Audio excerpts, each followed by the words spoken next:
Nightline.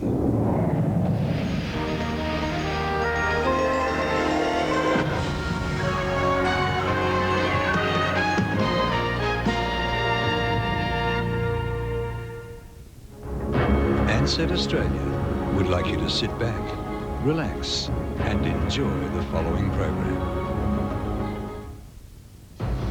A $100,000 payout for the ex-politician's wife burnt making tea. A mid-air collision over Victoria claims at least one life. And a hearing date set for sex abuse allegations against Michael Jackson.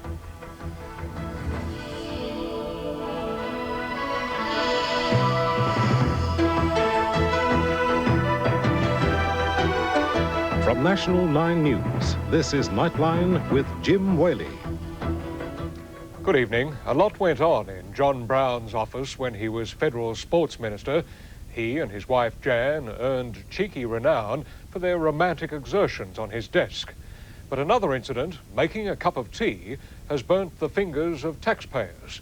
A mishap with a faulty hot water urn in Mr. Brown's office that left Jan with a burnt hand will cost the federal government $100,000. Laurie Oakes has the story. Back in 1985, Jan Murray went to make a hot drink in the Sydney office of husband John Brown, then Federal Minister for Sport. A rubber hose connected to the urn came loose and hot water sprayed on her hand. Ms Murray sued. The matter went before a New South Wales District Court arbiter, and now she's been awarded $47,000 damages. With the government ordered to also pay costs totalling $56,000, it was a $100,000 cuppa. The decision has shocked the government. It had offered Ms Murray $18,000 and rejected her counter-offer to settle for $22,500. The award to Ms Murray included $20,000 in general damages and $15,000 for economic loss. Ms Murray gave evidence that she'd previously taken great care of her hands but lost confidence after the accident. She said she'd had to employ a housekeeper for 6 hours a day for a month. I would like to give you the chance to make your own comments. At the office of Ms Murray's public relations company today, no one was talking. I've got no comments. It wasn't the first drama involving Ms Murray and Mr Brown's ministerial office. She once revealed publicly that they'd made love on his desk. I left the undies in his permanent head's ashtray. The two were also in the news when it was revealed that in 1991-92, between them, they'd spent more than $70,000 on free air travel under the Life Gold Pass scheme for MPs. Laurie Oakes for Nightline. The government was always expecting a confrontation with the coalition over their Mabo legislation, but now the Greens have also stepped into the fray. The Green senators, holding the balance of power in the Senate and seemingly unfazed by criticism over their blocking of the budget, want more time to examine the changes. Laurie Wilson reports. Government hopes of an easy passage for its Mabo bill through the Senate evaporated with the Greens' announcement they were prepared to support opposition moves for an inquiry into the legislation. We are seriously considering the referral to a Senate Select Committee because we feel there needs to be time for more adequate scrutiny of the legislation and its impact. In return, though, the Greens said they wanted opposition support for holding legislation to protect the status quo, a move designed to thwart West Australia's state legislation to extinguish native title. The coalition has rejected that, but has indicated it will continue negotiating with the Greens in a bid to delay the Mabo bill, a prospect which has angered some Aboriginal groups. I'm devastated by the Greens' position. They say the Greens are playing into the hands of the mining lobby. In the coming year, without the protection of the Commonwealth legislation, the mining companies will do us over. Tonight, the Prime Minister said the government would be pressing for the bill to be passed by the end of the year, effectively rejecting the Greens' position. And that wasn't the only thing the Prime Minister rejected today as he went on the offensive over opposition claims of a deal with newspaper tycoon Conrad Black over the ownership of the Fairfax Group. Mr Keating made it patently clear he would not appear before a Senate inquiry into the affair. Listen, brother, I know my place in the world.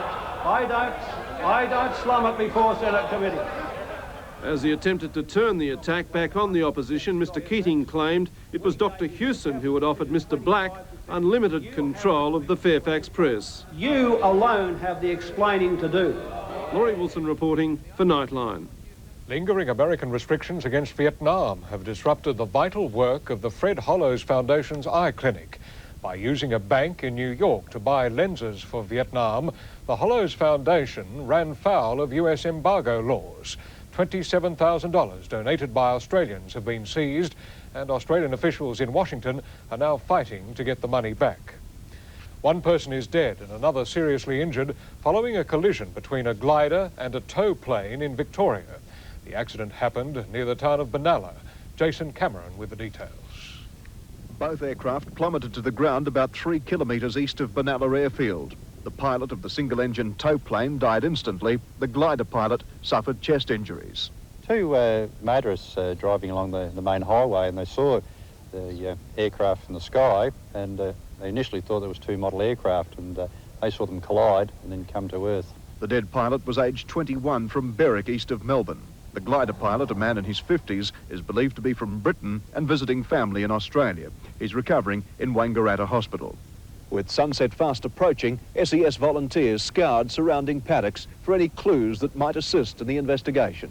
Jason Cameron reporting for Nightline. In Brisbane, an inquiry has started into the death in custody of Aboriginal teenager Daniel Yock. Yock, a member of the Waka Waka dance troupe, died after being arrested for disorderly conduct in South Brisbane earlier this month. An initial post-mortem indicated heart disease was the cause, but Yock's family claim he suffered fatal injuries after being bashed by police. The man, considered by many to be the architect of Sydney's Olympic win, has withdrawn from the race to head the organising committee. Rod McGeoch says he spent the last 3 years of his life dedicated to Sydney winning the Games, and now simply wants to spend more time with his family. He denies his decision has anything to do with his walkout from an Olympics dinner last week or criticism of Premier Fay over his handling of the Games victory.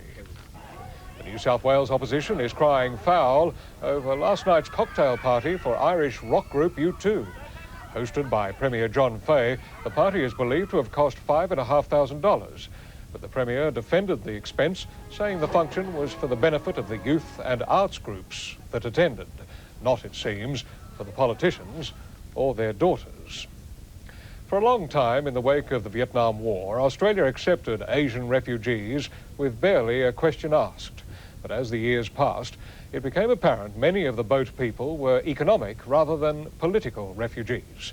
Today, another 53 refugees believed to be from China arrived by boat in Darwin. Their fate will be decided by interviews starting tomorrow. The Navy and a customs boat escorted the vessel and its 53 passengers into Darwin Harbour at 3 o'clock this afternoon. Coast Watch has been on the lookout ever since reports surfaced that a boat carrying more than 50 refugees left the Chinese mainland in September. It's believed the vessel left Dili in East Timor on Sunday after being issued with water and supplies by Indonesian authorities. The boat entered Darwin under tight security. Airspace around the naval base was restricted. On the water, police kept onlookers at bay. And how do the people, how do they seem? What sort of shape are they in?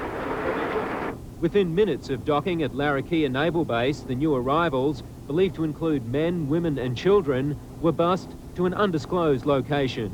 Immigration and customs officials imposed a virtual media blackout today, refusing to reveal even the most basic information about the boat people. It's understood bureaucrats were operating on instructions from the Office of Federal Immigration Minister Nick Bolkus. A statement issued by the Immigration Department late today says any claims the boat people may have for entry to Australia will be fully and fairly assessed according to the law. Phillip Willmington for Nightline. After the break, Michael Jackson to face court over child sex charges and the funeral of a brave little girl, Eve van Grafhorst.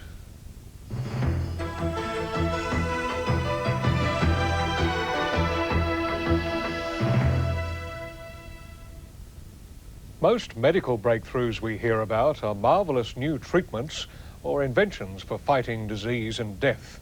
But a tiny company on the New South Wales Central Coast has developed a new medical treatment for one of the most elementary of problems, healing a wound. Sheryl Taylor reports. The novel idea comes from engineer John Gray. He's taken an acrylic fibre to make a bandage and combined it with a bacteria-fighting substance. We are the first in the world to incorporate a biocidal fibre and produce a bandage. Trialled by 50 vets on major and minor animal wounds, results are encouraging. To the point that some wounds have probably been able to be treated with bandaging and with no antibiotics even.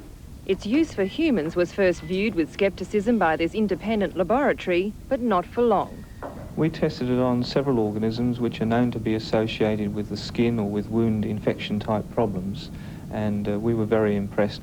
Tests showed how under an ordinary bandage bacteria still flourished, but under the bioband there were no germs at all. It gives the body that much more opportunity to do the healing without bacteria becoming a problem and causing a secondary infection. Available early next year, the revolutionary bandage can be used from simple first aid situations to serious wounds. Every year Australia imports some $30 million worth of bandages, but that trend is now set to be reversed as the makers of Bioband gear up for round-the-clock production, following interest from local and overseas markets. Sheryl Taylor for Nightline. Eve van Grafhorst had the knack of bringing out the best and unfortunately the worst in people. Today was the day to focus on the happier times, as hundreds of mourners attended the funeral in New Zealand of the 11-year-old AIDS victim. There was also a service in the New South Wales town that was once Eve's home, a town more understanding in hindsight. In the community that shunned her and drove her away, and across the Tasman in the town that offered friendship and sanctuary, townsfolk touched by the short life of Eve van Grafhorst gathered to search for meaning in her suffering and death. It's 8 years since ignorance and fear saw Eve banned from preschool, spurned by friends and neighbours. Today in Hastings, New Zealand, an eon later in terms of understanding, school friends sang and wept for her. They spoke of a girl wise beyond her years, unaffected by the prejudice and fear that drove her away and ultimately split her family. Her courage, her love, her pure healing energy was always there, and she shared it with all of those around us.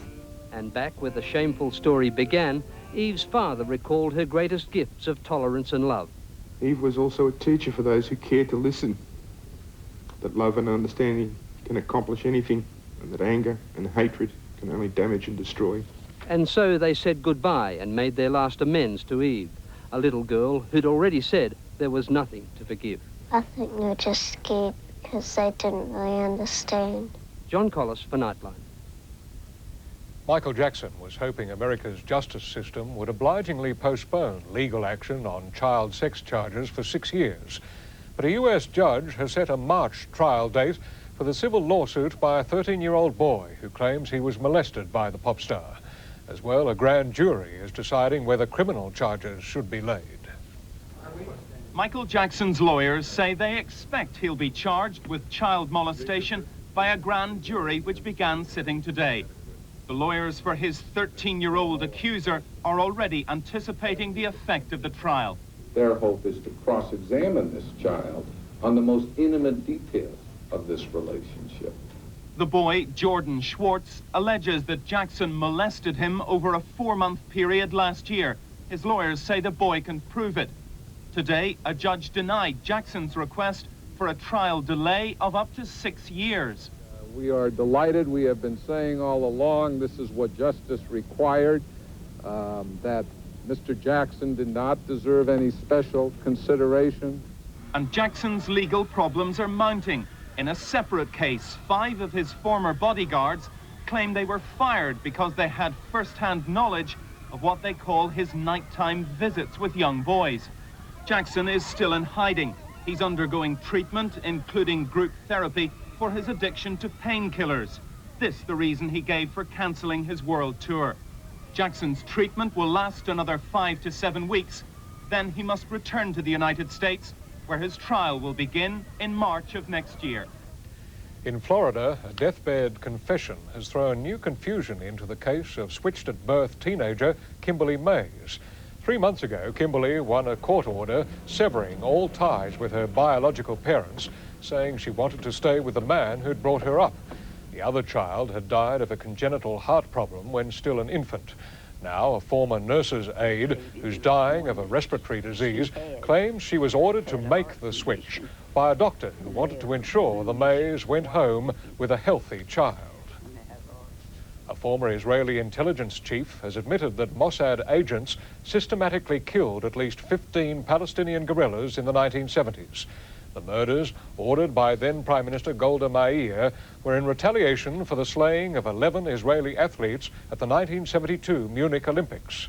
Among methods used by the Mossad agents were a bomb triggered by compressed bed springs, an exploding telephone, and a daring commando raid into Beirut. Well, no matter how thick you lay on the sweet talk, no matter how much you butter it up, a rat is still a dirty rat. In Louisiana, though, the locals are so fed up with swamp rats devouring the natural vegetation, they've decided to bite back. This is a nutria. That's a nice name for a big rodent. Here in Louisiana, nutria are reproducing like rabbits and munching on everything in sight. They're eating big holes in the floating marshes. They're eating Louisiana. What would you do if an animal was eating up your state? Well, here in Cajun country, they know exactly what to do. They're eating back. At the Prairie Folklife Festival in Eunice, there was the usual gumbo, but ENOLA PRUDHOMME, sister of the famous New Orleans chef, was preparing something else. She's been experimenting with nutria recipes. Will Cajuns eat them? Nutria does have a little image problem. This is really a clean animal, and I guess it's just because it's called nutria rat. She served nutria sausage in a honey mustard sauce. I never had a sausage with a tail before. But not everyone was game. No, I don't think so. Huh? No, I don't want to taste it. Next on the menu, ENOLA's Nutria Etouffee. Tastes, I guess, like nutria, I don't know.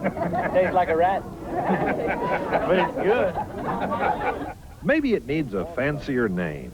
The French call it ragondin. How about ragondin etouffee? That might take off. Sounds better than smothered swamp rat. When we come back, our world focus tonight, how Sicilians are finally fighting back against the mafia.